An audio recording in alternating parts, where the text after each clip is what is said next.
बिस्मिल्लाहिर्रहमानिर्रहीम। अस्सलामु अलैकुम वरहमतुल्लाहि वबरकातुहू। उम्मीद करती हूँ आप सभी ईमान और सेहत के बेहतरीन हालात में होंगे इंशाअल्लाह ताला।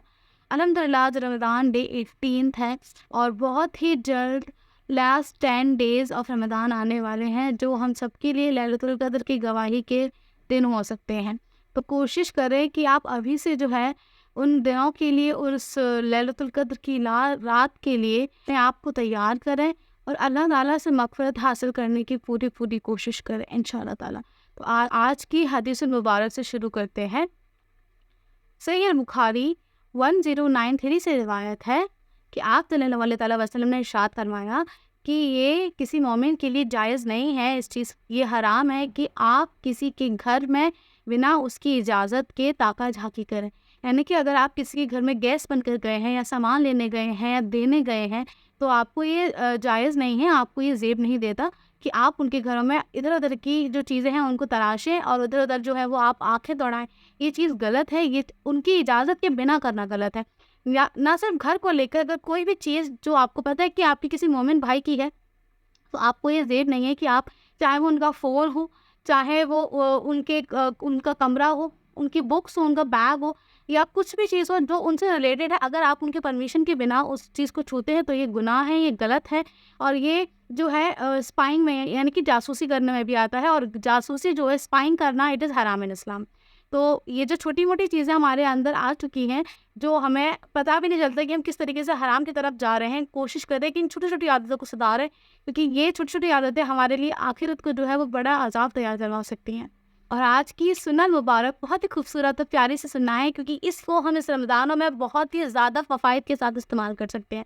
ये सुन्नत है कि आप सल्लल्लाहु अलैहि वसल्लम जो है वो जब भी खजूर खाते थे, डेट्स खाते थे, तो वो उसे वाटरमेलन यानी कि तरबूज़ के साथ खाते थे, और उन्होंने इसी को खाने को आगे फॉरवर्ड भी करवाया है। उन्होंने इसको बहुत इनकरेज करवाया है कि खजूर और तरबूज़ को साथ खाना चाहिए, क्योंकि एक की गर्मी जो है वो दूसरे की ठंडक से कम हो जाती है। यानी कि खजूर की तासीर जो है वो गर्म होती है और तरबूज जो है वो ठंडा होता है। तो खजूर की गर्मी को जो है तरबूजे की ठंडक जो है वो ओवरकम कर लेती है, जिससे कि हमारी बॉडी को बहुत ज़्यादा बेनिफिट रहता है। और खजूर और वाटरमेलन के सारे न्यूट्रिशंस भी मिलते हैं और हम हाइड्रेट भी रहते हैं, जिससे कि हमारा ब्लड जो है वो रेगुलेट रहता है। और खजूर के बहुत सारे मफ़ायदे हैं, ये अपने आप में ही एक प्रॉपर मील है जो हमारे डायबिटीज़ और हमारे बीपी को भी कंट्रोल रख सकती है, और तरबूज जो है वो हमें हाइड्रेट रख सकता है। तो इस सुन्नत को जो है अमल करें, खजूर के साथ तरबूज ज़रूर खाएं। अब हम शुरू करते हैं आज के अस्माउल हुस्ना। हमारे पास पहला अस्माउल हुस्ना है अल आलिम, द ऑल नोइंग, यानी कि अल्लाह सुब्हानहू व तआला सब कुछ जानता है। 7 आसमानों के ऊपर जो है, 7 ज़मीन के नीचे जो है, छुपा हुआ जो है, गैब जो है और ज़ाहिर जो है, लोगों के दिलों में क्या है, पहाड़ों के बीच क्या है, चट्टानों में क्या है, दरियाओं में क्या है, जंगलों में क्या है, वीरानों में क्या है, रेगिस्तानों में क्या है, लोगों के दिलों में क्या है, लोगों के ख्यालों में क्या है, अल्लाह ताला सब जानता है। कोई एक ऐसी पत्ती नहीं जो गिरती है और अल्लाह को उसकी खबर ना हो। कोई एक ऐसी कदम नहीं है जहाँ वो पढ़ते हों और अल्लाह ताला को उनकी ट्रेसिंग ना पता हो। अल्लाह ताला सब चीज़ जानता है। अल्लाह ताला अल आलिम है।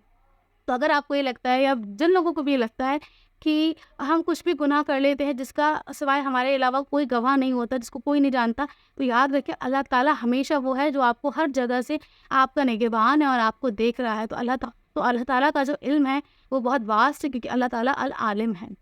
और दूसरा हमारे पास इसमें उस हंसना है अल अफू, the one who forgives again and again, यानी कि अल्लाह सुब्हानहू व तआला बार बार माफ़ करता है। आप अगर अल्लाह ताला से उसके प्यारे प्यारे नाम, उसको अर्रहमान, अर्रहीम, अर्रफू, अत्तवाब, ऐसे ऐसे खूबसूरत नामों से आप उसे बुलाएंगे और आप उससे वाकई में अपनी तौबा दिखाएंगे, आप उसके आगे रोएंगे, उसके आगे अपनी मलामतें पेश करेंगे, तो अल्लाह सुब्हानहू व तआला आपसे राज़ी होगा और आपको आपके गुनाहों से पाक भी करेगा, आपको माफ़ भी करेगा, क्योंकि अल्लाह अल अफू है जो बार बार माफ़ करता है, अल गफ़ूर है, अल गफ़ार है जो माफ़ करने को पसंद करता है और आपके गुनाहों को भी ढकता है। और तीसरा हमारे पास इसमें हंसना है अल अज़ीम, the magnificent one, the great one, the munificent, यानी कि अल्लाह सुब्हानहू व तआला बहुत ही अजीम है। अजीम मतलब हाईएस्ट ऑफ लेवल पर वो है। अल्लाह की तारीफ़ें, अल्लाह ताला की खूबियाँ, अल्लाह ताला की जो नेमतें हैं, अल्लाह ताला की जो पावर है, वो अपने आप में अजीम है, क्योंकि वो किसी की भी कंपैरिजन में नहीं आती है। अल्लाह सुब्हानहू व तआला जो है वो हम सबसे ऊंचा है, सबसे बड़ा है। इसलिए जब हम रुकू में भी जाते हैं, हम ये दुआ पढ़ते हैं, सुबहान रब्बियल अज़ीम, کیونکہ ہم اللہ تعالیٰ کے آگے سرنڈر کر رہے ہیں اور ہمیں کہہ رہا ہے کہ بے شک اللہ تعالیٰ سب سے عظیم و شان ہے، سب سے بڑا ہے، سب سے اونچا ہے اور سب سے نرالا ہے۔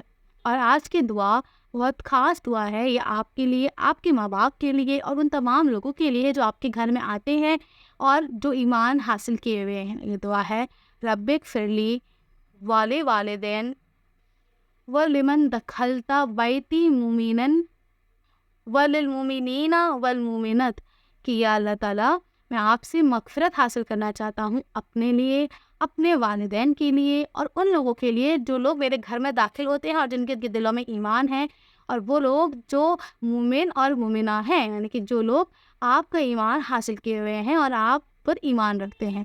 آپ پوری امت کے لیے اس حساب سے دعا کرتے ہیں اور اس چھوٹی سی دعا کو حفظ کر کے اپنی دعاؤں کے ذریعے پوری امت کے لیے، اپنے والدین کے لیے، اپنے لیے ضرور پڑھا کریں اور مجھے بھی دعا میں یاد رکھیے گا۔ جزاک اللہ خیرا کثیرا۔ السلام علیکم ورحمۃ اللہ وبرکاتہ۔ فی امان اللہ۔